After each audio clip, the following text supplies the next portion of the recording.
Hello everybody! Operation Wind Bastion is live for Rainbow Six Siege, which is the final content update for the year as far as like the season pass is concerned. So I figured now is a really good time to talk about the game, and especially talk about the game how it has been within this past year. Rainbow Six Siege is a game that I am coming back to pretty frequently. I really do enjoy it. It is a extremely good shooter. It's probably got some of the best gunplay in any shooter out there right now. I believe it's at least it's really close to it for my personal opinion on the way that I think the game plays and the way the guns feel. But on top of that, it has a incredibly dedicated player base. So if you've never played Rainbow Six Siege, you can jump in and you can start playing with people. You don't have to worry about, having a small community because the game came out several years ago. It's actually a very large and thriving community, and the game keeps getting bigger and bigger, and they keep releasing more and more updates. The way their update schedule works is they have this thing that you could buy called the Season Pass, or you don't have to buy it at all. And for every quarter of the year, so 4 times a year, they release a huge new content update that in the past has been 2 new operators, which are the characters that you play. Sometimes a new map, sometimes a new kind of game mode, and then just, general like cosmetic stuff added to the game, same with some gameplay tweaks. And that happens once a quarter. If you have the season pass, you get all of the operators and a couple like cosmetic items for free instead of having to buy the operators as they come out with either money or their like Rainbow Six currency that you get from just playing the game. And it makes it so, you don't have to worry about spending your currency on characters. You can buy, whatever else you want. You can buy like cosmetics and whatever. That's how the season pass works. And I've had the season pass this year, and I do not regret it at all. I think that Rainbow Six this year for 2018 has been a really good year for the game. They've released a massive amount of cool content, and I'm not just talking about their typical operators and stuff, but they've tried new things with the game this year, and that needs to be applauded. They've done the Outbreak mode, which was a limited time, a kind of horde co-op mode against like these crazy zombies. That was awesome, and I would like to see more of that in 2019. But on top of that, just like the operators themselves are new and interesting. For the first time ever this year, they released 2 attack operators and then 2 defense operators, and instead of doing kind of one of each on a patch. And that was an interesting time for the meta of the game. I don't think that was successful, but it was interesting and it was cool, and they're doing that often enough within 2018 that it's kept the game quite fresh, with the exception, I think, of the 3rd content update, which I completely skipped, really. I mean, I came in at the end of it because I knew that Wind Bastion was going to be released, and that one seemed interesting to me. But the character, I think her name is like Clash or something with the shield, and she is on the fence. That's just, that whole patch wasn't very interesting to me, so I kind of missed it. But outside of that, the content updates have been really cool. They've changed a lot of the game, and this one is no exception. In this content update, they've added something that may very well change how the game plays on a pretty significant level, which is adding these weird AoE kind of UI scaling updates. So the best way to explain it is there are 2 new characters for this patch. One of them can throw down this essentially concussion mine. When you get close to it as an enemy, it explodes and it knocks you on your butt. But when you put it down on the ground, when you shoot it with her gun, it has this big, large area of effect that it shows as a UI, so you kind of know where it's going to affect. And the same thing goes for Cade, which is the defender. He has a new thing that he can throw on walls that electrocutes the walls or any object that you put it on. So, think like how Bandit works. Bandit has those little traps that he can put down, and it electrifies things that are nearby. Well, Cade has the same idea. He has 2 of them, but he can throw them on walls. He can throw them on, barricades and stuff like that. So it is kind of an interesting character. But when you throw those down, it pops up the little like AoE indicator. And with that, you could have a significant UI overhaul because they've added this new feature. So, things like grenades or other kind of area of effect stuff, you can have that in the game, not just on a gameplay level like you see in this patch, but on a spectator level. I'm thinking for esports side of things, which I think was a really good year for esports for Rainbow Six. I watched most of the different competitions at the finals and everything. And I think that being able to throw a grenade down on competitive and seeing where the area of effect is in an esports situation, not, obviously players aren't seeing it, but if the spectators could see that kind of stuff, that gives a whole new level of, spectatorship, being able to see everything going on. And that adds a huge dynamic to the spectator sport that is Rainbow Six Siege. And outside of UI updates, they're actually doing graphical updates to the game as well. Essentially, they're trying to unify the look of the game, the graphical look of the game. So they're doing this by, changing a wall debris. So now if you shoot a wall with like a shotgun or whatever, the debris, the scatter on the wall, the way it looks when you shoot it, looks significantly different than it did before. It doesn't look any better or worse, it's just different. And it means that the game in general has a more unified feel across all the maps. But that's not to say, that these new maps coming out are significantly better looking. They just are a lot more detailed compared to the old maps. But that's not necessarily a good thing, because one of my main complaints about the new maps that are coming out within Siege is that there appears to be too much detail in the maps for me. Textures are really well done. You look at a brick wall and there's a lot going on with it, and it looks really good. But in a game where you are relying on noticing a pixel moving, it's a little too much. It's a little too much visual vomit on the screen. And I think while Rainbow Six is a really good looking game for, when it came out, and now obviously with all the new updates on, maps coming out and everything, and them updating the essentially the look of the game, it is a good looking game, but it, in my opinion, doesn't work with the gameplay of the game. I think if it were slightly more simplified, not necessarily crazy, awesome, super detailed, hyper realistic textures on the walls and everything, you would be able to notice these things that you're supposed to notice in normal gameplay. Now, there are competitive players who understand that this is a problem, and they turn down their graphic settings. That should really never be a thing in competitive games, but for whatever reason, it is. You look at StarCraft or Heroes of the Storm, or games obviously like shooters like Overwatch and Rainbow Six Siege, stuff like that. It is those kind of games that have a history of competitive players turning down the graphical settings on the games in order to be able to visually see things happening a lot better. Because there's less clutter on the screen, there's less visual noise going on, there's less things distracting your eye, and you're able to see the stuff that matters. This is the case for Rainbow Six Siege as well, and it's getting worse the more the detail that they add to the maps. I don't really know how you can fix that without, because it kind of goes against what they're trying to do, which is make the game look better and more unified across the board.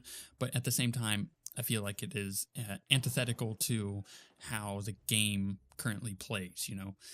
You want to increase the graphical fidelity, but the result of that is competitive players are just reducing their graphical fidelity, which if they're streaming the game, that doesn't look good for your game, and you want to be able to keep the graphical fidelity high so the people who are spectating the game see that's a good looking game and they want to play it. It's just one of those weird things that happen in competitive games, and I wish that there was an easy fix for it, but there isn't. But it is currently one of my complaints within the game. Outside of that, the updates that are coming out this year with visual fidelity as a focus, you look at the Outbreak stuff, for instance, the cosmetic items that came out of that were awesome looking. And the cosmetic items they're coming out with now, including the legendary skins, they're really cool, and they're doing a good job.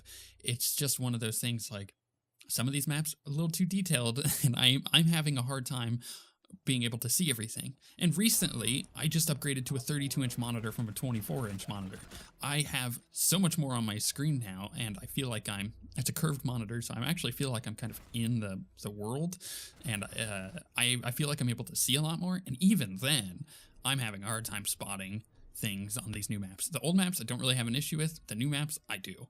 So you have the entire last year of updates for 2018, and they've all been really good, I think. I think they've added a lot of cool stuff to the game.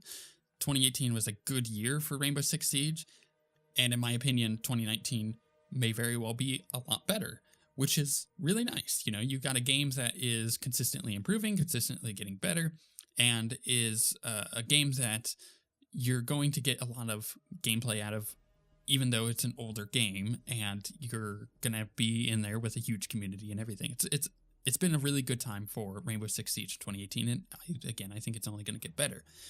With that said, I do feel like it's time for the developers to address some of the major concerns within the game, at least, you know, things that I believe are major concerns.